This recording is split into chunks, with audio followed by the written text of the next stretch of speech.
안녕하세요. 독재코치입니다.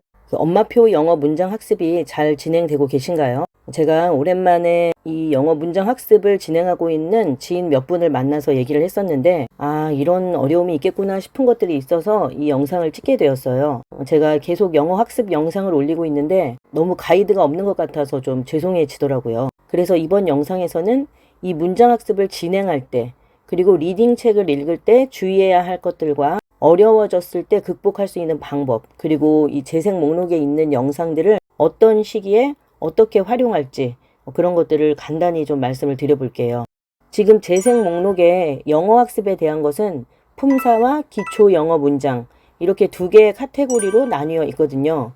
이 기초 영어 문장들은 제가 처음부터 올렸던 주어와 동사로 시작하는 문장의 어순, 그런 영상들을 순서대로 묶은 거예요. 먼저 주의할 점부터 말씀드리고 재생 목록 활용법과 활용 시기는 뒤에서 말씀을 드리겠습니다.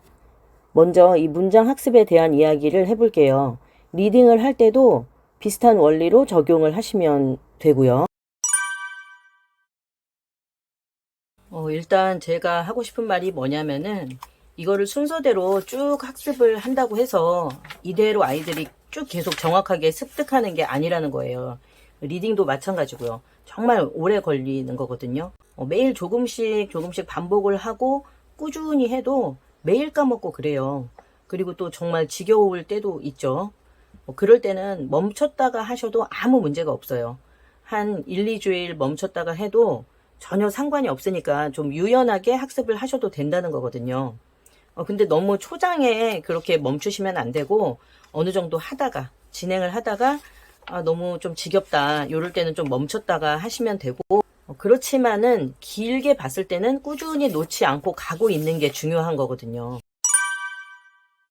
그리고 제 또 한 지인이 아이가 이제 5학년인데 영어를 완전히 내려놨거든요.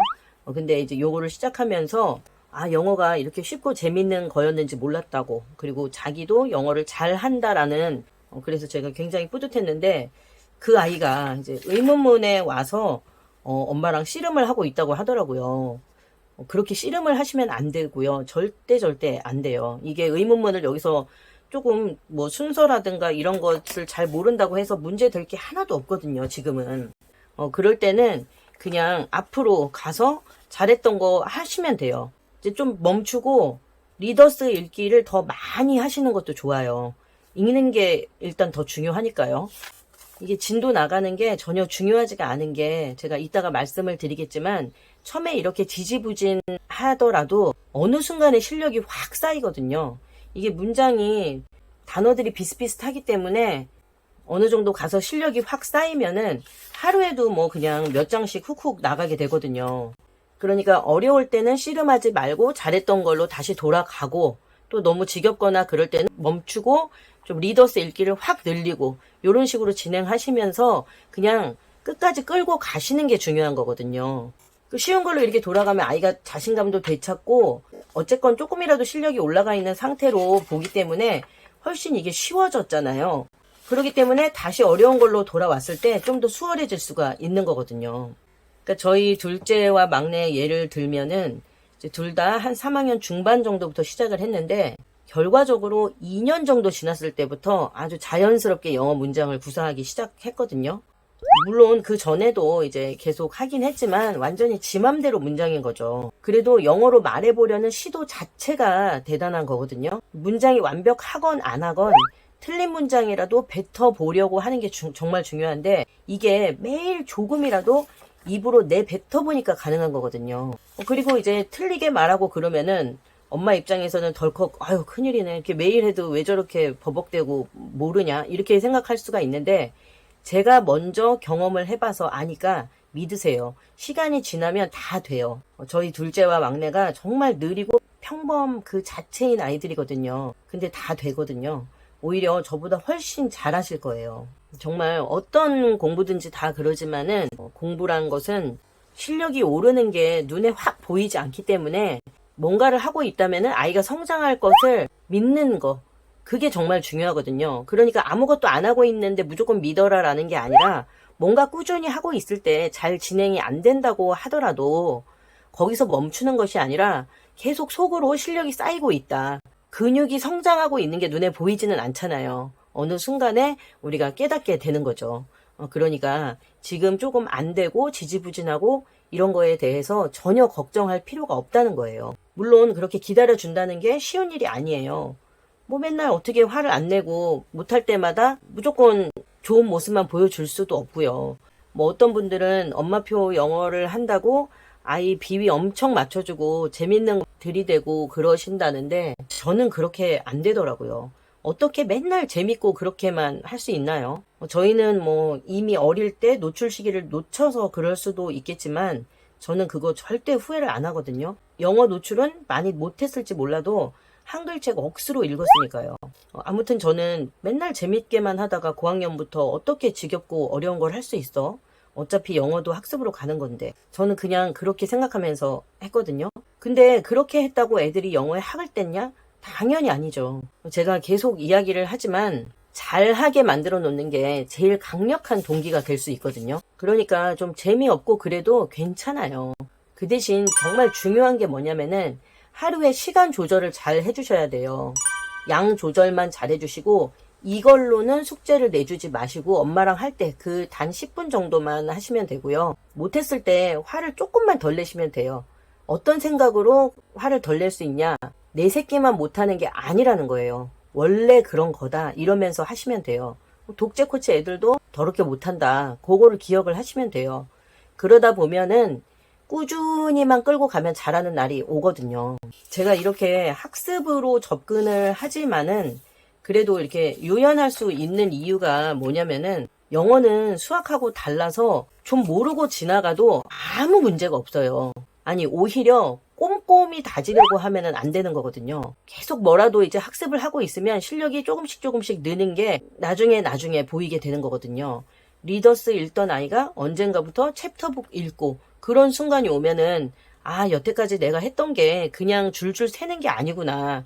이거를 정말 알 수가 있거든요. 그렇게 이제 쭉 하면서 제가 하는 지금 이 정도까지 와 보면 또 아는 게 있는데 중등 영어까지는 엄마가 영어를 조금만 공부를 하시면 충분히 끌고 갈 수 있다는 거예요. 어차피 기초 문법은 다 똑같고 저는 이게 관리의 문제라고 생각을 하거든요. 그리고 초등, 중등은 사실 진짜로 별 차이도 없고요. 지금 하는 이것들이 굉장히 쉬워 보이지만 이런 게 쌓여서 기초가 탄탄해지면 중등 영어까지는 엄마가 진짜 끌고 갈 수가 있거든요. 그리고 그 이후에 고등 영어를 가면 어차피 단어 싸움이고 아이가 스스로 독해하고 단어 외우고 공부를 하는 거지. 거기서는 뭐 엄마가 도와주겠나요? 일타 강사가 도와주겠나요? 누가 도와줄 수가 있겠냐고요. 이야기가 두서가 없었는지 모르겠지만은 그 이유는 하다가 어려워지면 다시 쉬운 걸로 좀 돌아가셔도 된다는 거고요. 또 멈춰도 아무 상관이 없다는 거. 리더스나 픽처북 읽는 것이 이거보다 훨씬 중요하다는 거죠. 그리고 이렇게 쉬운 거를 계속 반복을 하는 게 그리고 리딩도 쉬운 거를 계속 반복을 하는 게 길게 봤을 때는 빠르게 갈 수 있는 거라는 거고요. 그리고 내 아이만 지금 답답한 게 아니고 독재 코치 아이들도 그렇다는 것. 그리고 우리가 하고 있는 노력이 어디 안 간다는 거를 믿으시라는 거죠. 그리고 이제 재생 목록 활용법과 시기에 대해 이야기를 해볼게요. 그 재생 목록에 엄마표 영어의 품사, 그리고 엄마표 영어의 기초 영어 문장, 이렇게 학습할 게 두 개의 카테고리로 나뉘어 있거든요. 이 품사는 현재까지 명사, 형용사, 부사까지 올라가 있거든요. 품사의 아주 기초적인 개념부터 문장에서 쓰임까지, 그러니까 이 품사들의 역할까지 설명이 뒷부분에 들어가 있어요. 그런 부분은 초등 한 4학년 정도 아이들은 힘들 수 있거든요. 그래서 아이가 좀 똘똘해도 4학년 중반 정도부터 시작하시는 거를 추천하고요. 저희 큰아이 같은 경우는 조금 이해력이 좋아서 4학년 중반부터 했고, 또 이렇게 평범한 동생들은 5학년 초중반부터 시작을 했어요. 그 정도에 시작하니까 좀 잘 따라오더라고요. 그리고 그 품사의 역할 부분은 문법에서 정말 중요한 부분이고 구문의 기초가 되거든요. 그러니까 뭐 명사가 문장에서 주어, 목적어, 보어 이런 역할을 한다. 이런 것들이 구문의 기초가 되기 때문에 정말 중요하거든요. 이거는 나중에 꼭 챙겨 보셔야 해요. 이거를 정확하게 아느냐 모르냐부터 영포자냐 아니면 영어를 잘하는 아이가 되느냐 그게 시작이거든요. 참 이런 말은 정말 너무 중요한데 어떻게 말로 표현할 방법이 없네요. 이게 정말 중요하거든요. 요거를 잘 알면은 투부정사니 동명사니 분사니 뭐니 이런 것들이 그냥 다 해결이 되거든요. 이 기초 영어 문장 카테고리에서는 주어와 동사로 시작하는 문장의 어순, 일반 동사의 평서문, 부정문, 의문문, 그리고 비동사의 평서문, 부정문, 의문문 요렇게 올려 있거든요. 그리고 말하기 연습할 수 있는 예문도 이제 커뮤니티에 올려놨죠. 지금 이 정도만 해도 초등 기초적인 문법은 정말 많이 해결이 되실 거예요. 그 앞으로도 그 일반적인 초, 중등 문법 교재의 목차를 기준으로 영상을 쭉 올리고 이제 예문들이 많은 영상을 올릴 거거든요. 이 기초 영어 카테고리에 있는 영상들은 아이가 좀 똘똘하면은 2학년 끝날 때 3학년 초부터 조금씩 시작을 해보시면 좋아요. 제 지인 중에 아까 말씀드렸지만 아이가 5학년인데 학원을 그냥 믿고 맡겨놨는데 효과가 없어서 시작한 아이가 한 2명 있거든요. 근데 이렇게 늦게 시작해도 아무 문제 없어요. 오히려 고학년이라서 이해력이 좋아서 또 그런 장점도 있고요. 그 대신 속도를 좀 내긴 해야겠죠. 그리고 아이 수준에 맞는 읽기도 반드시 병행을 하셔야 하고요. 그리고 제가 올리는 이 문법 영상들은 초등 문법 교재 아무거나 구입을 하셔서 아이와 학습을 하실 때 엄마가 설명이 어렵거나 문법 개념을 모르실 때 보시라고 올리는 거거든요. 그러니까 아무거나 교재를 구입을 하셔서 진행을 하시면 돼요. 그리고 이제 진행하실 때는 앞에서 말한 것들을 참고해서 하시면 되고요. 제가 앞으로도 엄마표 영어 가이드에 대한 영상을 이제 좀 많이 올리려고 해요. 그냥 툭툭 던져놓고 너무 이제 안내가 없어서 참 죄송한 생각이 들었어요. 이번 영상이 도움이 되셨다면 구독과 좋아요를 눌러주시고 사교육 없이 아이 영어를 끌고 가는데 함께 하시면 좋겠네요. 영상 시청해 주셔서 감사합니다.